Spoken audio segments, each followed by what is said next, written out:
like looking at your history, right? Like there are several organizations that I believe you have been a part of hacking, right? Which again, a lot of this you did. Now you can correct me if I'm wrong. You did this to basically let these people know, hey, you guys have an issue, not like a malicious hacking attempt. Like if you look at your history, it's like, well, he might have hacked into the NASA website or the Bureau of Land Man, all these different, there are so many things on your Wikipedia page that I find fascinating right now. Was that just in a day where people hadn't really got to an era of internet security yet, or like, your Norton antivirus software or whatever was the only thing you had? And, that was an era where you're like, hey, I got into these websites, let's try to fix this stuff for our own good. Is that kind of what, because that's essentially what you're doing now, right? You're basically like the internet security, head chief guy, where it's like, hey, I'm going to figure out how you guys can be affected. And this is how or why. So when I started my hacking career, it was prior to 9/11.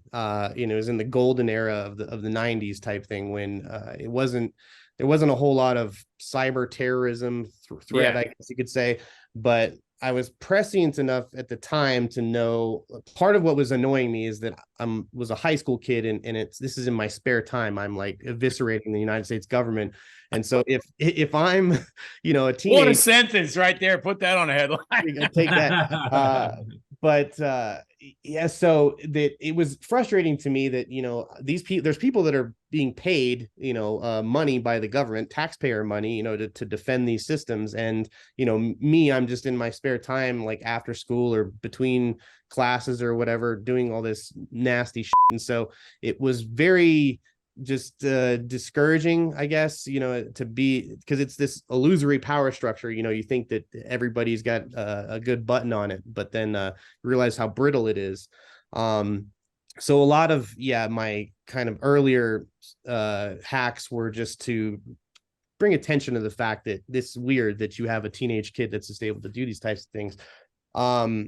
Tim, the Australian that you met, Denoise, in Indy. He was also at the Indy 500, right? He was. So he has a saying, it's kind of appropriated from the Batman series, but that you either die a black hat or you live long enough to become an AppSec engineer.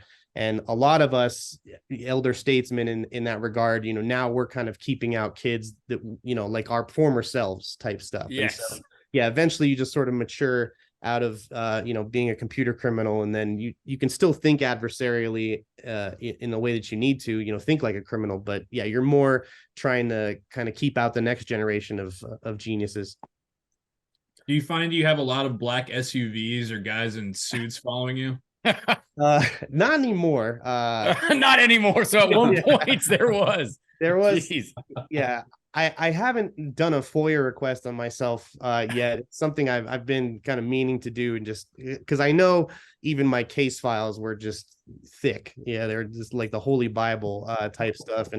And being hacker adjacent, like scene adjacent, as long as I have, there's a lot of kind of hacker initiatives that I've been a part of, or at least next to. And so in that regard, there's probably still an open file on me in some regard, but for the most part, I've always been more of a mercenary when it comes to my computer crime. And so I'll do it if it makes money. And so a lot of times I'm not going to just get involved with something unless it's going to be a profitable venture. And luckily cybersecurity pays pretty well now. So that's fascinating. So there's a lot of this that I think sounds like, oh man, this is like it's kind of scary, right? Like, because we're all active on the internet every day, right? Like we're all doing this stuff every day. We all have these social media accounts that are so important to us. We all have these basically smartphones that are almost our entire lives, right? Have you seen nowadays, like, to be a hacker, or if you're like some sort of internet criminal, is it as easy as it was back in the day? Or is it like, hey, thankfully there are security systems now across our technology that has actually got, pretty strong? I mean, the systems themselves obviously have improved at protecting people against themselves type thing, but the weakest link in computer security has always been the human beings. There's an entire subset of hacking. In my opinion, it's pretty much the cornerstone of it, but it's social engineering. It's the ability, like you said, if somebody's password is America or something like that, that's using psychological means to achieve a technological end type thing. And so a lot of times, how people are getting taken advantage of is through their own kind of stupidity in a sense, or ignorance. And that's where, again, if I emailed you a link, that looked like it was from Twitter, and I had a landing page that looked like it's from Twitter, and I had you log into your account, that's a way that I could intercept your password. But again, I'm taking advantage more of a psychological aspect rather than a technological aspect. And so as much as we've tried to protect people, because I think one of the biggest threats is that a lot of people use the same password for pretty much everything. Or some sort of small variation of a password, because it's easier. And listen up, folks, this is important. If you got all the same let's change them up a little bit. This man is the expert. Yes. So if I can, again, like let's say I run a auto parts site or something, and I'm storing passwords in plain text, and I somehow get you to order stuff off of my site. Well, I mean, I have your password there, or maybe I have a weak cache of it, and so then I can crack it, and then I can try that on other sites and stuff. So there's honeypots that are set up to intercept this type of data. But it's really, really important to have a really entropic, like very long, different password for everything, because it reduces your chances of getting hacked that way. Experience the thrill of the racetrack like you're in the driver's seat with DraftKings Sportsbook. Bet on your favorite racers and feel the rush of every overtake, pit stop, and victory like never before. Right now, new customers can turn $5 into $200 instantly in bonus bets. Bet 5 on anything to score big, no matter what goes down on the track. Make sure to stay tuned into Dirty Mo Dough this week to hear the NASCAR Cup Series Round of 8 playoff matchups starting at Las Vegas Motor Speedway. The racing action doesn't stop till the checkered flag drops. Download the DraftKings Sportsbook app now and join with code SPEEDSTREET. New customers can bet $5 to get $200 instantly in bonus bets. That's code SPEEDSTREET only on DraftKings Sportsbook. The crown is yours.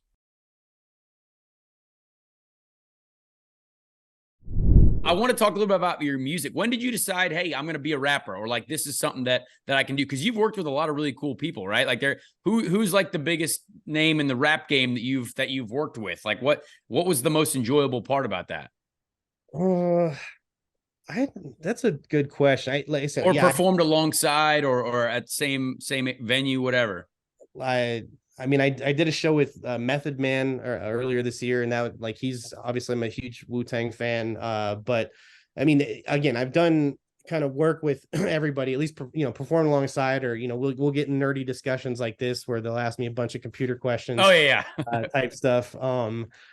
Like Warren G was a lot of fun. I performed with him like right after Nate Dogg died, and so it was kind of emotional. Oh wow. We ripped a strip club in Vegas, which was a lot of fun.